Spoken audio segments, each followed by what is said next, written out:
Hey, what's up, guys? Kobe and Chandler here today with Team No Leek, and we're going to be bringing you podcast episode 7. Today, we're going to be talking about how our opens went in DC, some surprises that we found in DC, what we're expecting from Hidden Fates, and what we are testing at the moment. So, Chandler, how are you doing, man? I'm doing all right. My open went a little less Spectacularly. spectacular, I guess, as you'd say, than I'd hoped for. I was hoping to get at least 40, 30, 50 points. Any points really from the Right. DC Open would have been great. But I ended up getting like 234. I'm not going to sit here and play the blame game, but for the previous few weeks that I was testing for DC, I couldn't lock into a deck. I didn't feel comfortable with any single deck. It was just suboptimal testing the whole time.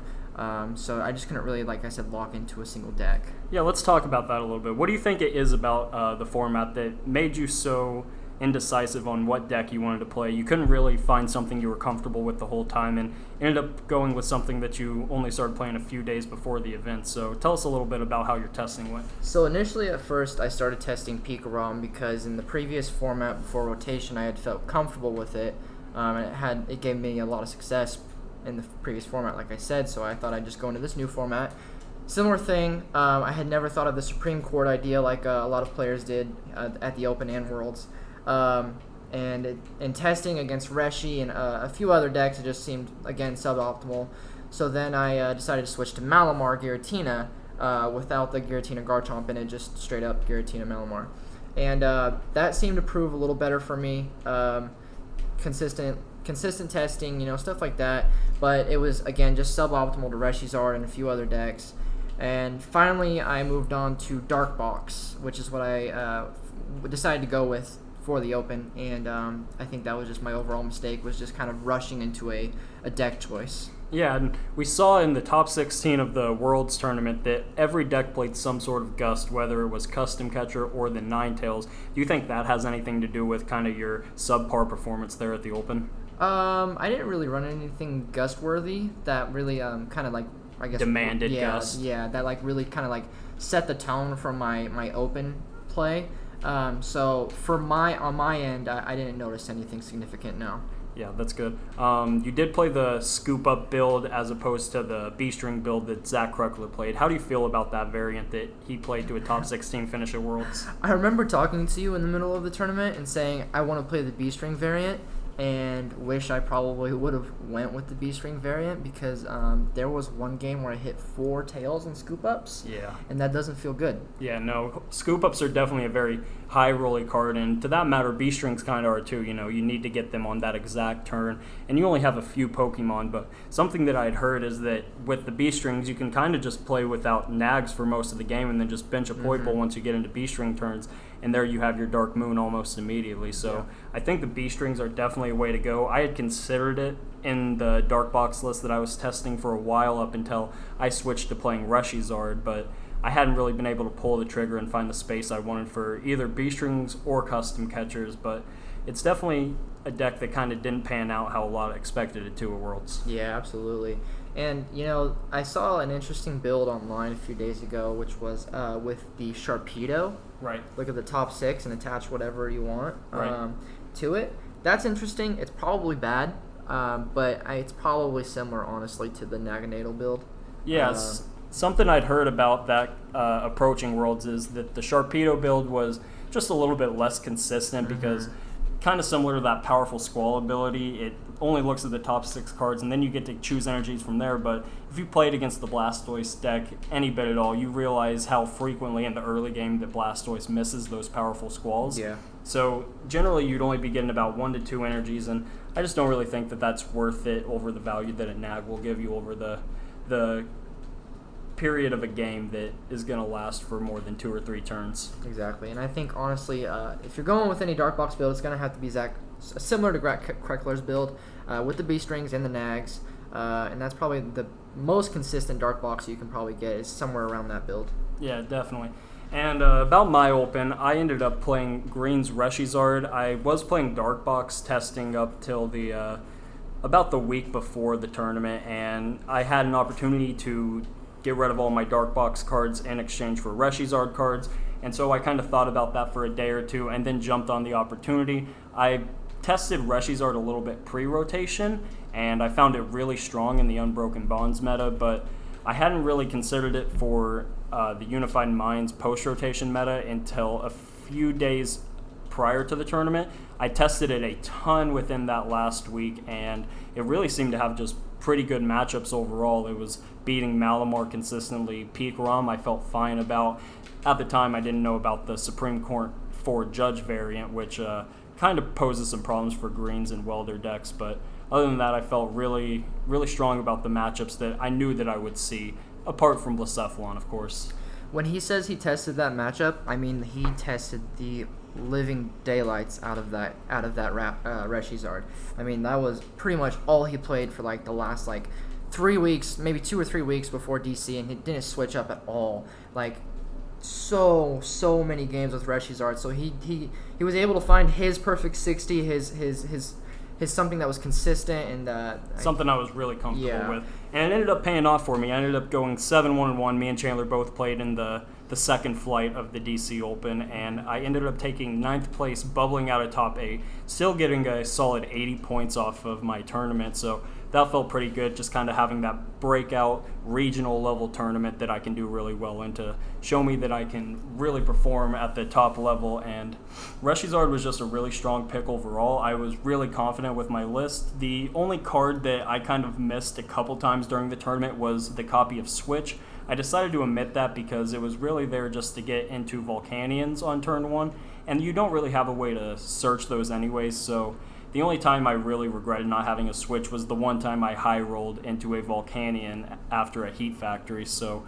it didn't really turn out too badly, and if you play smartly and conservatively with your retreats and your energies, having the Switch really isn't a big deal. I ended up playing a really heavy healing version of the deck that I've labeled Thickzard.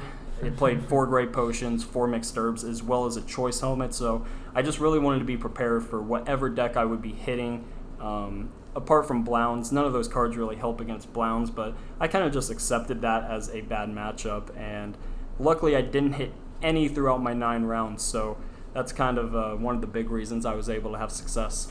So you went 7-1-1. Run us through your one loss. So my one loss was to Supreme Court. It was in the 8th round, so the first round of the second day. I got there, I shuffled up against my opponent, and honestly I can really blame this loss on myself rather than the matchup, because before I knew he was playing the 4 Judge variant, I knew he was playing at least 1 Judge, but I expected that kind of just to be a one of tech, similar to how people were playing just one of reset stamps. But throughout the set, I realized that he was indeed playing a very high count of Judge and reset stamp, as he revealed to me after the first game that he was playing 4 Judge. But in the first game, I made a really key mistake of discarding all of my energy search and energy retrieval within the first couple turns. So I ended up in a state where I'd get judged and I'd have welders, but I would have no way to access my energy. So I kind of just stalled out in the first game there. I was able to take a win in the second game, but by then we were already approaching close to time, so we both sped out a third game, and he ended up taking me in that third game. Yeah, I remember watching that game. It was a little rough. Every time you would draw into something, maybe your welder and maybe even 1 energy that would help you out. Right. Judge. Yeah. Or greens and welder for, or greens for welder and, energy search card or whatever. Judge. Yeah. He was just relentless with those judges and just didn't really give you any breathing room. So I remember watching that game. And then I also wanted to talk about your tie. Yeah, my tie was against Gardevoir Sylveon, which is supposed to be a pretty good matchup. My opponent was really cool. He was kind of a slower player. He was a Chinese player, so there might have been a bit of a language barrier there, but he was a real cool guy. I don't think he was intentionally slow playing me at all, but the matchup as it was with Gardevoir Sylveon and Reshizard that I was playing, it was just a bunch of healing back and forth. So when you're taking, 4 or 5 turns to kill a Reshizard or a Gardevoir Sylveon, you're not going to have a ton of time to complete a game 3, and he was able to take the second game off of me, so unfortunately we just didn't have time to finish out the set. Sure. And then the last thing I want to talk about your day was, I remember, going into round 4 or 5, right. We show each other our pairings, and it was a guy that I had previously played during the day, and I let Kobe know. I was like, hey, I played that guy. and it seemed like a horrible matchup for Kobe, which was Keldeo Bronzong. He asked me, what he was playing and, numbers of things and all that. I gave him my best guess because obviously I didn't see the full list. And let him go do his thing. And then I finished my round early. I think I either won or lost fast, whatever. It doesn't matter. Went to go watch Kobe's game, and he's in the middle of, I think, the second game, and it's just going beautifully for him. He got his power plants when he needed to. He didn't have to run into the Bronzongs, which was fantastic. He knows more about how that game went, so I'll let him talk about that. Yeah, so this match, to give you a little perspective, came in the 5th round, and my tie came in the 4th round. So up until then, I was 3-0-1. I'm feeling pretty confident, still have a pretty good record. I look at my pairings. Chandler says, hey, that's the stall guy that I played before. I said, cool. Does he play Bronzong? He said, yes. Okay. So I'm immediately a little on tilt because I started off 3-0, feeling good about my day, and now I'm about to take a second tie, at least go into tie purgatory and just kind of stay there with a bunch of slow players. And that, I figured, was kind of the end of my tournament where it was no coming back from. But I had a game plan, which was just to hunt Bronzors. Just hunt Bronzors. I knew I could kill one of the Bronzongs with my Double Blaze GX, so I had that in my back pocket, but in the first game, I was able to chase his first Bronzor, and then he either prized 2 Bronzongs or 2 Bronzors. I can't remember off the top of my head, so he scooped that one up pretty quick. And then the second game, I believe he started Bronzor. I was able to take a turn 1 KO on that, and then I just targeted the rest of his Bronzors. He did get into 1 Bronzong, but because of Double Blaze, that doesn't really help him out much. And I was just able to kind of churn through his Bronzors before they could hit the field and kind of wall me out of the game. Yeah, and I remember watching that game, and everything just went perfectly for you. Like as soon as you need the power plant, you either drew into a power plant or got a greens for a power plant, and then you would just knock out the Keldeo. And then you wouldn't have a Bronzong ready to go, and it was just every single motion and action just seemed to go your way in that game. And I was on the sideline, and his girlfriend was sitting next to me, and I was freaking out. I was shaking the crap out of her. I was like, this is insane. The way that it was going for you, that game that was going for you, was bonkers. If you guys would have seen it, you would have lost it. Yeah, it couldn't have gone any better for me. And, I can really just thank the consistency that I put into my deck. It ran so smoothly for me throughout that first day. The first 7 rounds, I can't remember a game where I just sat on an opening hand and I was thinking, okay, I can't do anything with this. That kind of came a little bit later. Obviously, round 8, I made a couple misplays that caused me to brick throughout the first or second game. And then in round 9, I actually played against a Malamar player. He was playing Ultra Necrozma. And the first game, we both just kind of sat there and draw past for about the first 5 turns. I was able to find a Reshizard in that game and ended up just kind of getting out of the brick before he could. It's a pretty great matchup unless they get off the turn to attack. If they get off the turn to attack, then the Ultra Necrozmas can get kind of scary, threatening that one shot. But he wasn't able to do that in any of the games. And then in the second game, we both bricked again. This time he was able to pull out the win because he killed my lone Volcanion right before I was able to play the greens that I got. So that was kind of unfortunate. But then the third game, we kind of had a more traditional game where both of us set up a little better, and I was able to take that one down pretty easily by targeting his Ultra Necrozmas. Sure. I wanted to talk about a few surprises that I saw at DC. Yeah. It was... Again, I didn't have a whole lot of time to prepare. I didn't listen to a lot of podcasts, a lot of videos. I was going through a little bit of personal stuff, and I'm not going to blame that on my performance by any means, but I just didn't have enough time to prepare to see what kind of the meta was going to be, what people predicted the meta to be, right, what I would see and stuff like that. So there was a couple games when I sat down across from Keldeo Bronzong. It was something that was kind of, I heard that was smallly talked about, right, but didn't think I'd actually sit across from it at the Open. It ended up beating me because I just have literally no answer.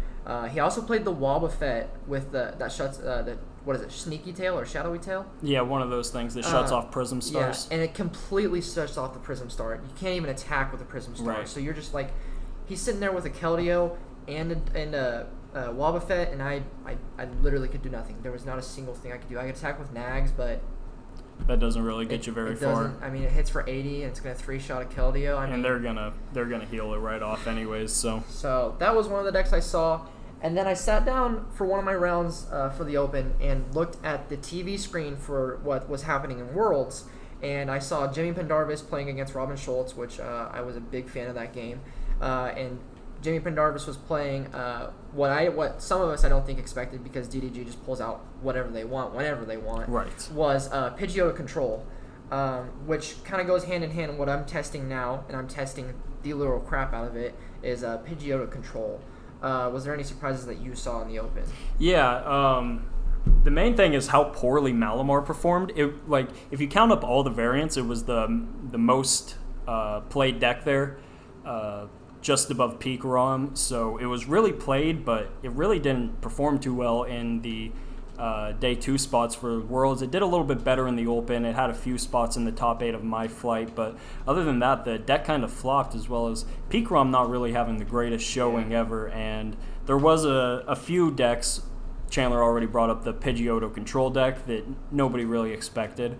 Xander Perot's Naganadel deck was really inventive. I got to play against him for a few rounds up there at the top tables, and it just looked crazy. I was sitting beside him, and I looked at his opening hand, and it had Steven's Resolve, Melmetal GX, Aerodactyl GX. I was like, what is this man doing? So he's always got something crazy. He's a really impressive player, as well as I can't pronounce his name, Joshua something, but he runs the Zapdos TCG channel. He played a really unique Lucario Frostlass deck on day 1 of Worlds, as well as in the Open, and I played I played beside him a couple times, and that deck looked really cool as well. And Frostlass is a card I was really scared of, so I'm glad I was fortunate enough to miss both Xander's and his deck that were playing Frostlass. Yeah, and I actually, if any of you guys went to the Poke Party that happened on Saturday night, I believe it was Kirk Dubé. Yeah, Kirk Dubé hosted it, and got to meet a lot of cool guys. I got to meet Carl PB, Kirk, a few other guys, and I met this one guy that played Zygarde, and I met him after after day 1 of the Open. He's like, I'm 601 or 6'1" or something like that. And I talked to him about his list. He's like, dude, it's insane. As long as you don't get paired up against Reshizard, which seems silly because it was a Reshizard heavy meta. Right. He's like, it runs beautifully. And I think it was at the end of day 2, and I caught him somehow. He stopped me or something. He's like, dude, I went 7-1-1 with Zygarde. Wow. I was like, what in God's name?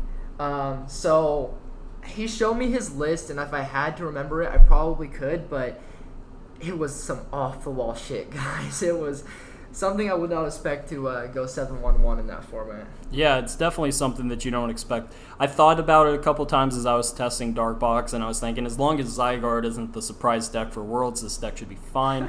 After I moved on to Reshizard, though, and after day 1 when Chandler was telling me about that, I was like, I pray I see Zygarde playing Reshizard. I pray I see Zygarde. Another surprise there was the ability version of Reshizard that a lot of people had written off. I did listen to a lot of podcasts, meta forecasts, approaching the event, and almost everybody I heard said abilities art is bad, it bricks, the turn 1 hands are just awful and unplayable, the deck's terrible, worst deck I've tested. So I immediately kind of wrote it off. I had a lot of the cards that I would need to play it, but greens is what I had tested before, so it was definitely the variant I was most comfortable with. But looking at the list, it looks pretty good. I've heard some things about it that it can be a little bit inconsistent, but the power level of the deck seems really impressive.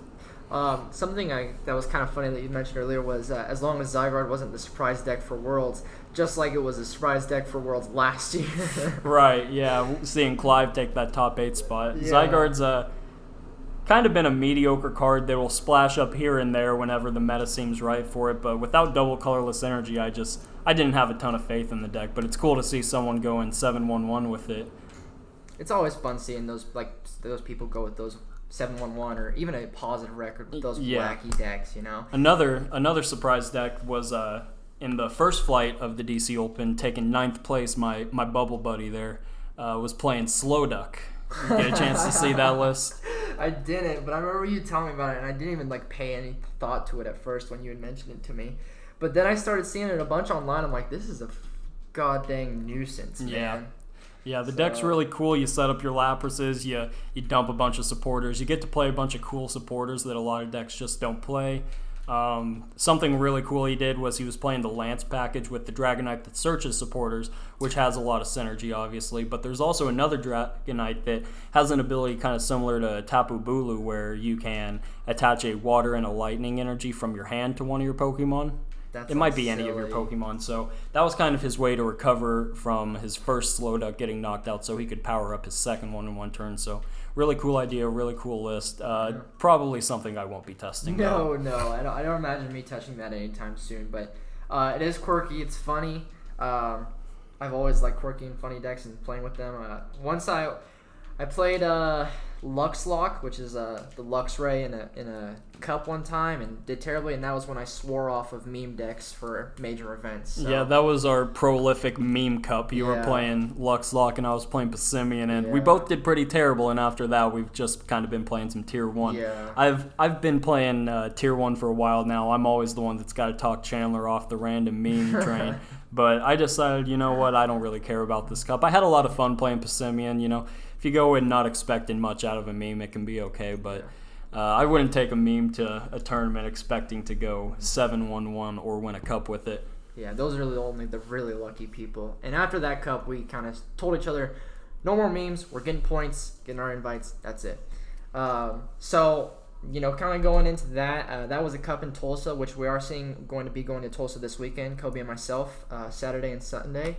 They do have a cup Monday. It's a 3-day weekend, pretty much cup event. So there will be one on Saturday, Sunday, and Monday.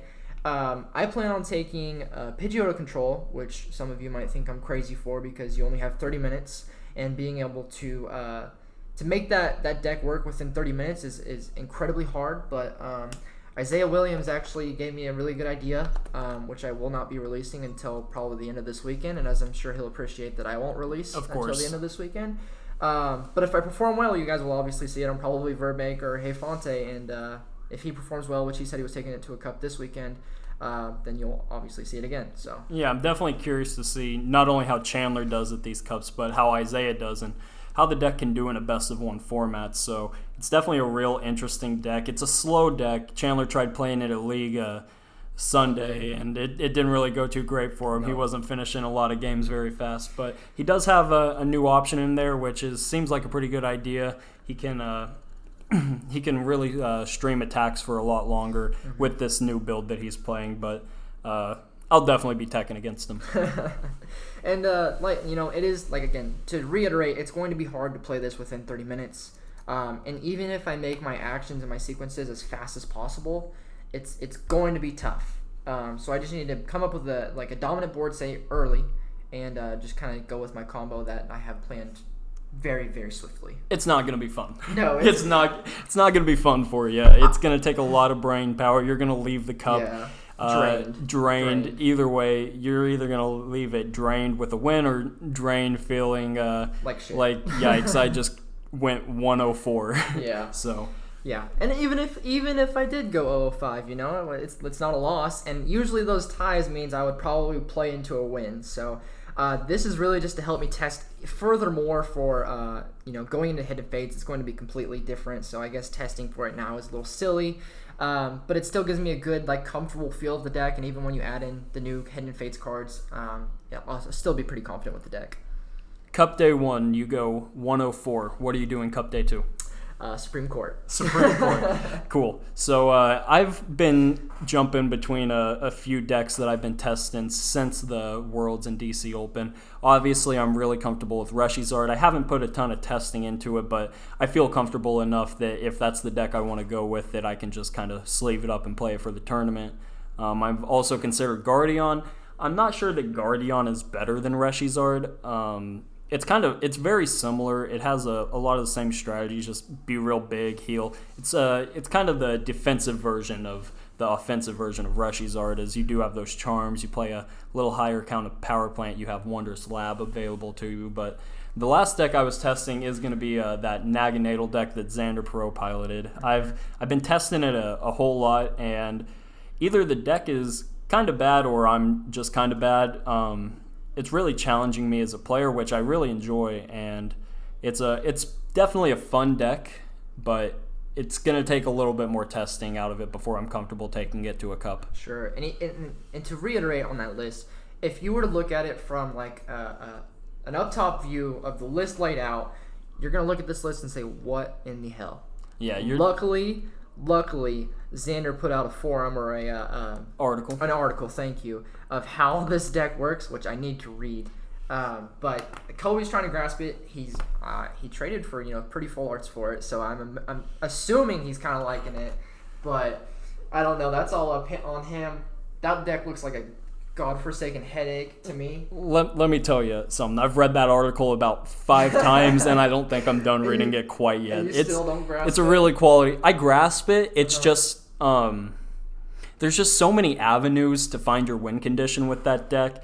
And something that he'd mentioned in his article is not establishing what your win condition is going to be coming into the match, letting your opponent tell you what your win condition is going to be by the way that they play. So that's something I definitely need to get better at. I go into games against like Blacephalon, like, okay, I'm going to Stinger and then I'm going to 170 snipe, and then Stinger and take all my prizes on the next turn. But sometimes it's just better to go in with Frostlass, better to go in with your heavy hitting attackers. So it's a deck I need to put a lot more testing into before I'm comfortable taking it to a cup. But I'm really enjoying it. So kind of your and we had talked, Kobe and I, we kind of agreed that we would both play Green's decks for the cups. Whatever I picked, he would pick the opposite of. So if I picked Reshizard, he would pick Guardian. If I picked Guardian, he'd pick Reshizard, obviously. I did switch up to the Pidgeotto control, so kind of tell us what you're thinking about maybe for day 1 of the cup, and if that goes wrong, what do you think you're going to do for day 2 of the cup? Right now, I think I'm probably just going to go with the comfortable pick in Reshizard. And while I'm talking about Reshizard still, I'll go ahead and discuss some of the changes to my list that I've been considering. My list is on our Facebook page, and I will try to get it on Limitless here pretty soon. But it's not perfect. I was really comfortable with it, and the list was really good. I definitely do want to fit the Lucamine in there, as it can get back your second Shrine, your third Power Plant. I also want to fit a Lysander Labs in there to kind of bolster Guardian, kind of bolster any deck that might be playing Choice Helmet or Malamar, because Malamar always tends to be a pretty popular deck in Tulsa, so I'm not ready to quite take my techs out for Malamar yet. And other than the Labs and the Lucamine, I definitely want to add in another Energy Search card. I played a Flint, a Hearth, and 2 Fire Crystals, and it just didn't quite feel like enough. I think I'm going to go ahead and add in the Energy Spinner that the third place Blaine Hill list played. It's a really good list as well. If you're looking for something to start off of, that's a perfect place to start. But I'm definitely feeling Reshizard. If that goes pretty poorly, I might get a little greedy and switch up to the Naganadel deck. And real quick, Kobe's list already plays 5 stadiums, and he's considering adding Lysander Labs in. Would you take another stadium out? The only stadium that is like cuttable is the second Power Plant, but I honestly don't want to do it because Power Plant is just, I find it really strong, and I think we both saw that post on Verbank today about Power Plant being a bad card. Oh my god! And I watched that video, and I just think that's a bunch of... Was it clickbait? Bunch of boo hockey. Was it clickbait? Yeah, it wasn't good. Yeah. So pretty much what you're trying to tell me is you're thinking about playing 6 stadiums then. I think so. Another stadium option that you have in the deck is the Fighting Energy Martial Arts Dojo package. Oh, Lord. I haven't tested that out yet. It could be pretty strong if you're expecting Mirror, and it could be pretty good against the Abilities Zard variant, as they are quite a bit faster than you, and it would let you stream 2 knockouts in a row, kind of like they can with their Double Blaze into their Victini. But other than that, I'm not really sure what I would cut for the Lysander Labs. That's kind of what I'm stuck on right now. I know what I want to cut for the Lucamine. I know what I want to cut for the Energy Spinner, but the Lysander Labs is what I'm debating on. I'm honestly not finding it to be the most important card in the deck. It's just kind of there for niche uses. It kind of really shuts down Malamar. If you stamp Malamar and then put down a Lysander Labs, they can't retreat out of Jirachi using escape boards. They don't have their spell tags, so it's really strong against Malamar. So I'm kind of just going to have to scope out the meta in Tulsa and see if Lysander Labs is going to be a card that's worth playing. Yeah, and Lysander Labs is also pretty good in Supreme Court, which is also another surprise that I saw while I was there. So Lysander Labs is a solid card, probably for this meta. Strictly for mostly just escape boards and spell tags, probably. I think that's probably the biggest tech against Malamar. Well, Pikarom really And the needs to play the charms. Lysander Labs Charms. for the charms, Yeah. especially now that Gardevoir is securely on the map. Yeah, definitely. If you're not playing the Lysander Labs in at least a 2 count, you're going to get super hard bodied by Gardevoir, and I think just that second Lysander Labs in Pikarom can be enough to swing that matchup. So a really strong card overall, but I'm not sure if Reshizard is going to need it quite as much as Pikarom does. Yeah. No, Pikarom absolutely needs that card. That is the game changer for Pikarom against the Guardian matchup. Yeah. And Guardian really just needed that rotation to become a good deck. I remember seeing it, and it was kind of sad not seeing it be a good deck when it came out. And like I said, it just needed that rotation to become a decent deck. Yeah, and the thing kind of holding it back was Reshizard, and while it still doesn't have a favorable Reshizard matchup, Reshizard lost a lot of key cards that it used against Gardevoir, one of them being Kiawe. Kiawe, you just turn one Kiawe, and Gardevoir Sylveon doesn't have an answer to that. Yep. The other 2 huge ones are going to be Choice Band and Kukui. Those let you really... not even Kukui, since it only has 260 HP. All you would need is that Choice Band to hit 260 on that Flare Strike. So it was kept in check by the damage modifiers Reshizard have, but now those are gone, so it really opened up the meta for Gardevoir Sylveon to see some success, and I believe it took 9th, 10th, and maybe 11th Guardian? at the World Championship. Really? So it definitely had a good showing. Riley Holbert had a good showing with it. Japan showed up with it really heavy. So definitely a deck that I would be expecting at your cups. Yeah. Moving on from there, we wanted to talk just a little bit about Hidden Fates. I haven't had the chance to look at the complete set list yet. I know Jesse and James in there, which is all the hype. A bunch of pretty cards, obviously. I'm definitely thinking about picking up those Articunos for Pidgeotto Control, obviously. Right. But as far as that goes, that's pretty much all I'm looking at. Like I said, I haven't gotten to look at the list. So Jesse and James, huge card. Plan on obviously playing that in Pidgeotto Control. But do you have any ideas behind maybe Hidden Fates for you? Maybe cards you're going to think about? The only other Hidden Fates card that I can think of at the moment that might make a splash is going to be that Zapdos, Articuno, and Moltres. Yeah. The GX attack is really strong. Strong. It's a lot better in a Malamar-centric meta, but Mew Mew. I've seen it being powered up using a Victini card that for a Fire Energy searches your deck for 2 different energy cards and attaches them to one of your bench Pokemon. So that's a real cool way to power up the GX attack pretty fast. But other than that, there's nothing in the set that really sticks out to me as being super great. Right.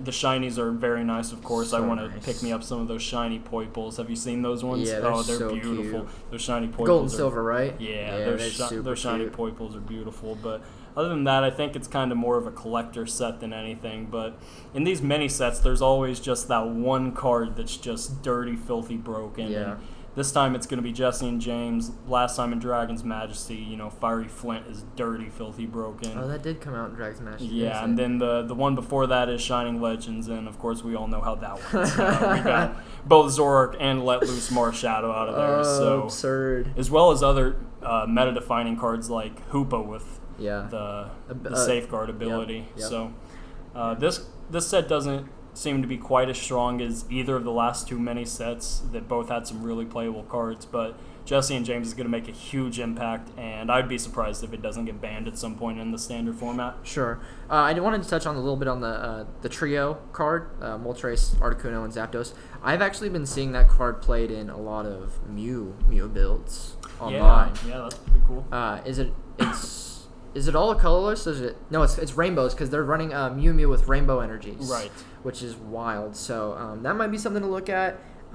Absolutely wrecked my stuff when I played against it online because that GX attack is it can be really good against Pidgeotto absurd. as well. Usually you only have about 3 to 4 Pidgeottos set up, and then they GX and they take all of them out, and you're like, well, I'm gonna scoop it up. So, yeah. Yeah, and it can still, it's similar to the Espeon Deoxys GX attack in that regard against the Pidgeotto matchup, but I'm not sure if it'd be easier or harder to power up. It does require 2 less energies, but it requires 2 different types of energies as well. So it's we're going to have to see how that card turns out. It seems decent. It doesn't seem meta-breaking by any means, but any last thoughts about Hidden Fates? Just pretty cards. Yeah, definitely. Looking to get my hands on a few of those shinies. And the prices for the sealed packs right now is ridiculous, so I'm gonna wait a little bit till our local stores restock. So I think that's about going to wrap us up here, guys. Thanks for the listen. We'll be back here pretty soon to bring you a meta forecast for the AC regionals that are coming up. And Chandler, you got anything else to say? Follow us on Facebook and YouTube at Team No Leek. Otherwise, thanks for joining. Thank you.